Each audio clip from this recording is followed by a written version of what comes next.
प्रथमे कड़ाई किसी तेल दे गोटा गरम मसला को पकईदबा तापर काटी रखि पियाज को पकई भल भाव में भाजी नवा। पियाज भाजी सारापर तादेह बटा जाइए अदा रसुण पियाज और धनिया गुंड जीरा गुंड को पकईदबा। तापर हलदी गुंड लंका गुंड काश्मीरी लंका गुंड एवं घर तैयारी गरम मसला को पकई स्वाद अनुसार लुण दे भल भाव में कषिदबा। तादेह टिके पानी दे भल भाव में कषि नवा। स्लो फ्लेम रे ताको भल भाव में कषियो जेमिति कि मसलार तेल अलग हो। धोई रखि चिकेन को पकईदबा। चिकेन एवं मसला को भल भाव में घाटी कषिदबा। स्लो फ्लेम करी ताको घोड़ेदबा। तापरे चिकेन कषि हो सारा पर रखि किछि टमाटो एवं कंचा लंका को पकईदबा।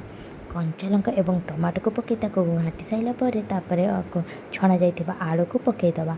तापर घोड़े ताको मझे मझे घोड़े घोड़े टिके घाटिबा। तापर गरम पानी दे ताको फुटवा पाई छाड़ीदबा। चिकेन सिझी सारा पर तादेहरे किछि कसूरी मेथी धनिया पत्र एवं किछि गरम मसला को पकई ताको टिके स्लो फ्लेम रे घोड़ेदबा। देखंतु आमर तैयारी हो गला ढाबा स्टाइल रो चिकेन तरकारी।